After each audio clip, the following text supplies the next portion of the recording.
Bonjour à toutes et à tous. Alors, la semaine dernière, j'ai sorti une vidéo qui sort à peu près des sentiers battus de ce que je fais sur cette chaîne. Habituellement, je parle beaucoup de séries télé, de cinéma, de choses qui sortent sur Netflix ou dans les salles, mais j'avais clairement dit que je devais aussi parler de jeux vidéo. J'ai enfin sorti ma première vidéo jeux vidéo. Oui, les YouTube Shorts, ça compte pas, c'est des clips, donc je le compte pas vraiment. Il s'avère que, visiblement, vous avez été très nombreux à avoir apprécié la vidéo, alors ça m'a un peu surpris. Merci à vous toutes et à tous d'avoir apprécié ce travail. Rassurez-vous, il y aura des vidéos très régulièrement sur ce genre de thématique et avec ce genre de présentation. J'en profite juste pour faire 2-3 petites annonces. Donc la vidéo sur la suite d'Overly 4 sortira milieu du mois de janvier 2023. La suite du podcast Pokémon, donc c'est-à-dire le podcast numéro 2, arrivera début du mois de janvier 2023. Et au passage, du coup, la vidéo des 100 abonnés, parce qu'à la base, il devait y avoir une vidéo pour les 100 abonnés, arrivera, oui, mais alors, comment dire, j'avais prévu ça, et je me retrouve avec ça. La prochaine fois que je choisis un sujet, je me pète les deux jambes. Parce que ça, alors, règle numéro, j'arrête de compter parce que ça me fout trop dans la merde vis-à-vis de YouTube. Ne jamais prévoir de planning. Parce que je me disais, bah tiens, ça sortira bien pour avant Noël. Non, parce qu'en fait, j'ai commencé du coup l'écriture du machin, et je me suis rendu compte que, bon, c'était un peu trop rempli, on va dire. Ne jamais sous-estimer la carrière de...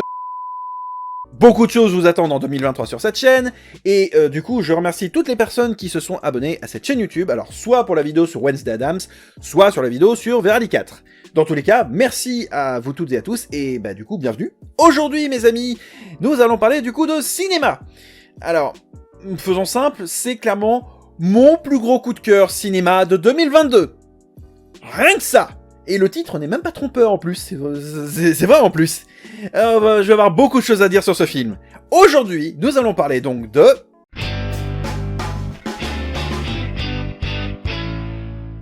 Comme d'habitude, vidéo chronique sans spoiler, bien évidemment, parfait pour se faire un avis sur le film avant de le voir, et surtout vidéo qui comporte les chapitrages dans la description. Sur ce, nous allons pouvoir commencer avec la partie histoire. Alors, je sens que résumer ce film risque d'être très compliqué, alors on va essayer de faire très simple. Vous prenez du coup Sherlock Holmes, voilà, vous le mélangez au Cluedo, vous le mélangez à Among Us, parce que pourquoi pas, vous saupoudrez un petit peu, vite fait, de Tarantino, et un petit peu de Shorty de Scary Movie. Et ça vous donne ce film. À quelque chose près. Je suis désolé, je sais pas comment le résumer. Je pourrais vous raconter l'histoire, mais ça n'aurait que peu de sens. Là, pour le coup, voilà, il y a... Ah oui, si, au milieu, il y a Daniel Craig. Mais bon, c'est lui qui fait office de Sherlock de service, donc pour le coup... Ah oui, non, enfin, si, je peux vous le dire. Cela, c'est pas mon avis, c'est plus, ça fait partie de l'histoire. Daniel Craig, dedans, a un personnage, donc c'est lui le Sherlock de service, hein, pour ceux qui n'auraient pas compris. Concrètement, Daniel Craig a un personnage, dedans, qui s'appelle Benoît. 5 fois que j'ai essayé de faire la vidéo, à chaque fois je me... Non mais à chaque fois, je suis désolé, ça me fait marrer. Il a un personnage, il aurait pu lui donner n'importe quel prénom, il s'appelle Benoît. Oui, alors je sais apparemment que c'est déjà le personnage qu'il interprétait dans Knives Out. Oui, parce que ce film-là, donc du coup, Glass Onion, concrètement, est la suite d'un autre film sorti il y a quelques temps de ça, qui s'appelait Knives Out, ou en français, À couteau tiré. Ce film-là sur Netflix, donc Glass Onion, est la suite donc de Knives Out.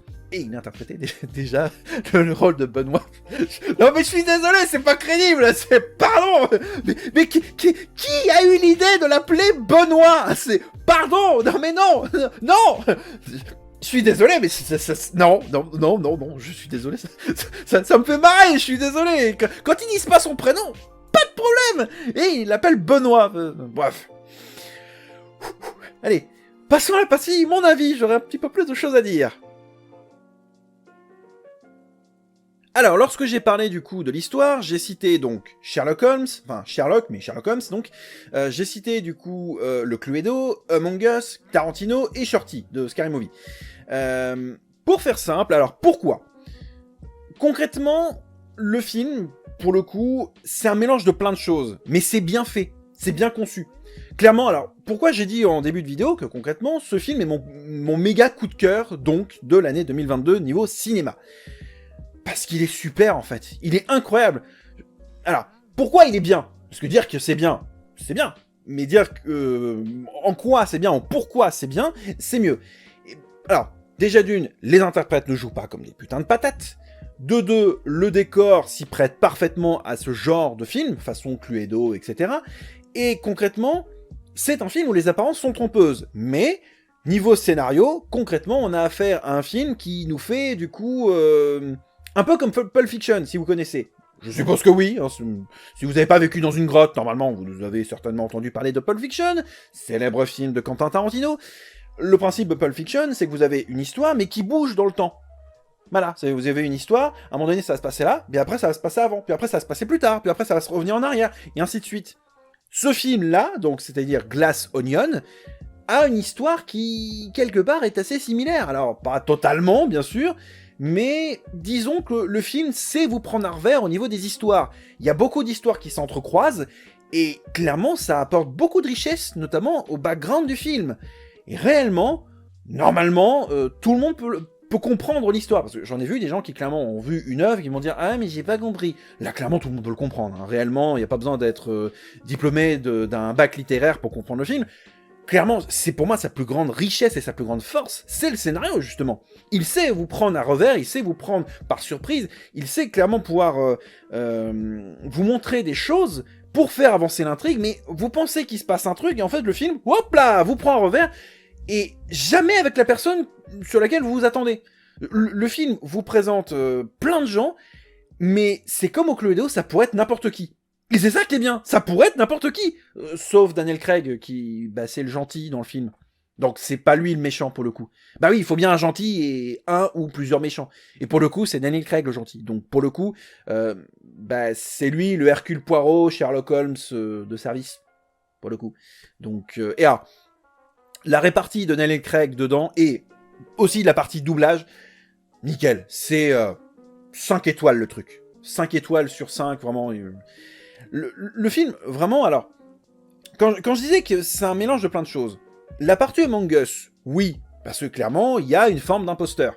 Mais qui sera l'imposteur? Clairement, quelle personne sera l'imposteur? La partie Cluedo, oui, parce que concrètement, à la base, on fait venir des gens pour quelque chose. Sauf que, en fait, le quelque chose en lui-même cache quelque chose en plus. C'est un peu l'arbre qui cache la forêt, comme on dit. Et pour le côté shorty, alors, je vous en dis pas plus. Le film est comme censé être sérieux, parce que qui dit Cluedo ou Sherlock Holmes, quoi que ce soit, dit qu'il y a forcément des morts dans le truc. Sauf que, concrètement, le film se permet des fois de désamorcer un petit peu des moments sérieux par la présence du shorty de service. Et c'est une bonne idée, je trouve, réellement. Et le personnage sert pas à grand chose, hein, vous verrez quel personnage en voyant le film. Mais justement, en fait, ça permet de désamorcer et d'apporter une petite touche de temps en temps. On dirait un gag, presque. Mais c'est ça qui est marrant, en fait. C'est bien amené. Il arrive au moment où s'y attend le moins. C'est... quelque part, ça me fait penser un peu à Scruffy dans Futurama, d'une certaine manière. Moi, ça m'a fait penser à Scruffy, mais un peu à Shorty aussi dans Scary Movie, par exemple. Et concrètement, vraiment, ce film est une réussite. Alors, j'ai oublié de parler d'un truc. Même si clairement je l'ai mis dans l'intro, donc du coup vous le savez déjà. Qui a fait ce film? Eh ben le film a été réalisé par ni plus ni moins que Rian Johnson.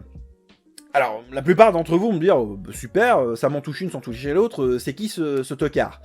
Alors vous auriez raison de dire tocard déjà d'une. C'est le mec qui du coup a un peu massacré Star Wars.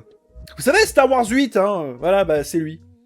Venir dire « Ouais, mais J.J. Abrams, il fait de la merde, hein, je vais faire mieux que lui, hein, et puis de toute manière, moi je suis un vrai fan de Star Wars, et vous, je vous emmerde si, clairement, vous ne connaissez pas Star Wars !» Et bah, c'est ce tocard qui a massacré Star Wars 8 et laissé J.J. Abrams dans la merde pour le 9.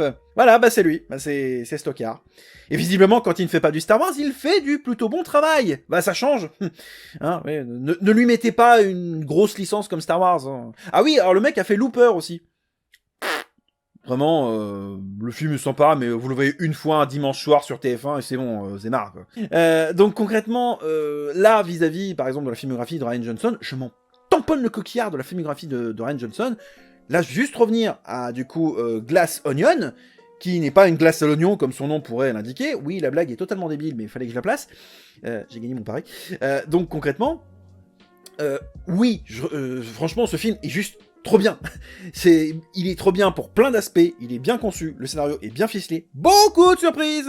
Concrètement, vraiment, si concrètement vous voulez voir ce film et être surpris, vous allez en avoir des surprises. Là, on se fout clairement pas de votre gueule.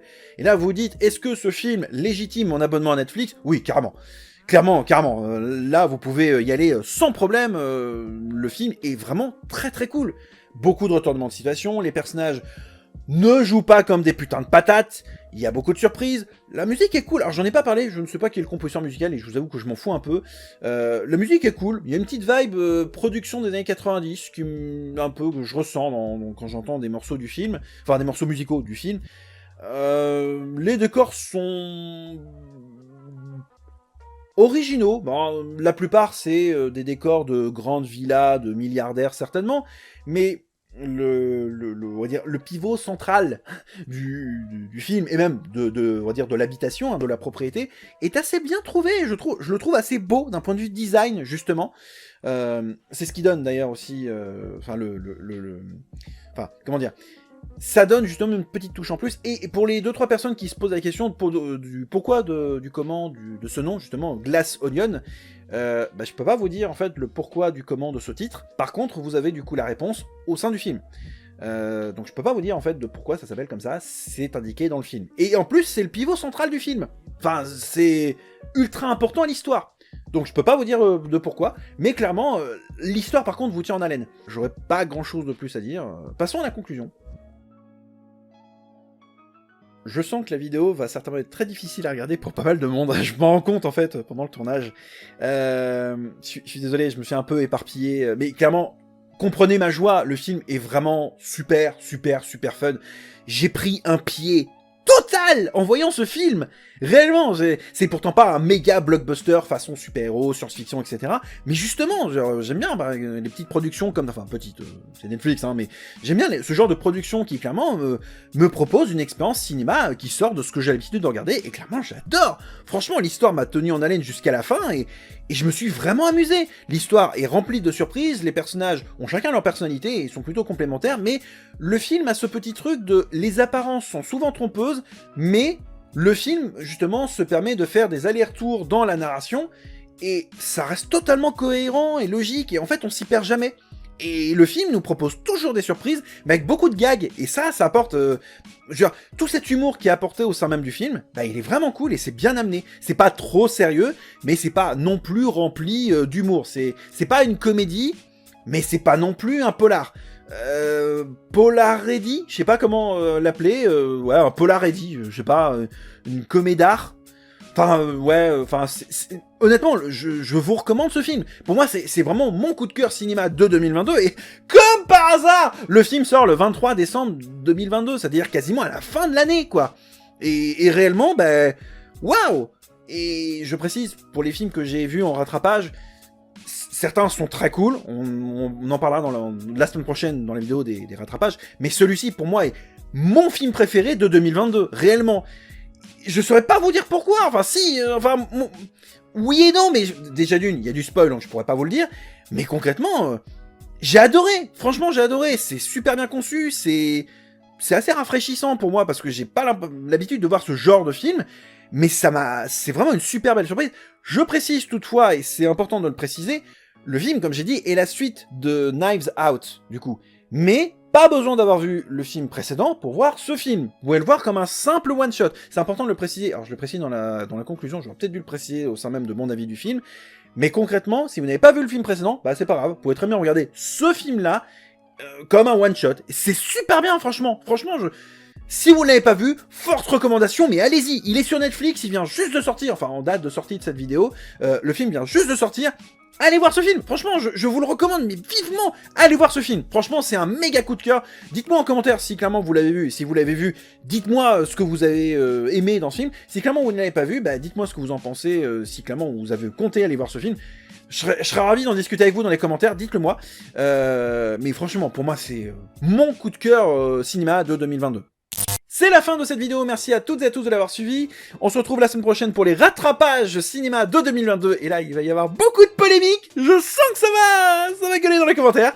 En attendant, du coup, n'hésitez pas à mettre le pouce, à mettre un commentaire sous cette vidéo YouTube et à vous abonner. On se retrouve du coup la semaine prochaine pour de prochaines vidéos. D'ici là, portez-vous bien.